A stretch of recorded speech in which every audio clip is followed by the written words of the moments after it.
I actually think that they match up pretty well with Texas Tech. And the reason I say that is to beat that no middle defense. What you really need to be able to do is kind of have short drives where you're not overcommitting. You're trying to get to, you're driving baseline and you're trying to get to about 12 feet where you can kind of force the defense to move and then be able to pick out shooters on the opposite side of the floor. You got to have guys that are big enough to be able to make that pass over the 6'6" long athletic wings that Texas Tech has. And Duke's got a bunch of guys that can do that. Trevor Keels can do that. Wendell Moore can do that. Even Paolo Banchero can do that. They have a couple guys. I mean, AJ Griffin, assuming he's healthy, which I think he will be, he doesn't miss these days. Wendell Moore is knocking down threes. Paolo Banchero can make threes. Tio, how do you see this matchup playing out? Well, that's a big part about it. Like, they have guys who can score about 15 feet. If you look at teams that have beaten Texas Tech, and I don't have their entire schedule in front of me, but I'm about to grab it. Like, I know that TCU beat them. Why? Because they have Mike Miles who can score over the top of defenses. They have guys who can create off the bounce. Duke does have that, but at the same time, that Texas Tech team's rugged now. And I think if it's a toughness contest, Texas Tech's going to win that. I like Texas Tech in that game moving forward. I think defensively, they just swarm to the basketball. They're every bit as tough as any team that Duke has played this year. And in the tournament, we've seen it. We've seen it all weekend, guys. Like, refs are letting it go. It's physical basketball being played with your season on the line. And who is better suited for that than Texas Tech? I'm sure there's a few, but Texas Tech fits that mold beautifully. The one thing I'm worried about with Texas Tech, they really struggled to score against Notre Dame. Notre Dame threw this little junky 2-3 zone on them, and Texas Tech could not figure it out. Their last 10 points of the game before Kevin McCullough had that breakaway garbage time dunk all came from the foul line. They could not figure it out, and it was a junky zone that Notre Dame was playing with a bunch of guys that aren't very athletic. You know what Duke has? They have a bunch of dudes that are really athletic. That is the one thing that concerns me. You said that you don't think they can get to 70. Hit that, Ben. Oh, man, that's a horrible shot. You said that you don't think that they can get to 80 points. I don't know if Texas Tech is going to be able to get to 60 against them. I mean, look, Duke hasn't guarded. Like, at some point, like, Texas Tech has a lot of dudes who are athletic and can handle the basketball. And Duke has not done a great job of containing dribble drives. And I think that concerns me. I think when you let Texas Tech get downhill and get 2 feet in the paint, they can then kick out to their shooters and make shots. I also think, the other concerning thing for me is I think the way you beat Duke, when Duke's playing offense is you force them to take jump shots. And Texas Tech, forces you to take more jump shots than pretty much anyone. I mean, 46% of opponent shots are threes. And I think, especially considering how much we've seen Banchero at times settle for perimeter shots when you feel like he can get to the rim, when you feel like he can bully his way down there. I worry that, this becomes, Duke taking a lot of contested jumpers because they're not, able to get downhill or they're afraid of the help that comes in because Texas Tech's so well schemed.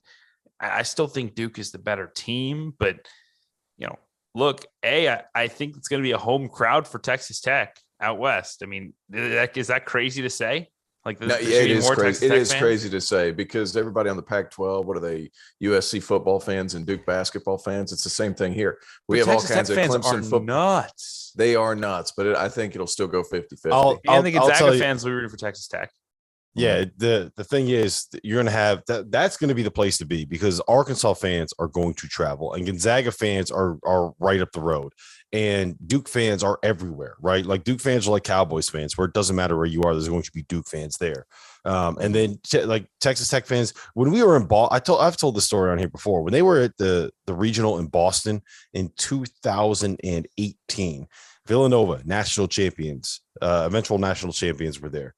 Purdue was there, West Virginia, like a 6-hour drive away, fairly local. They were there. They were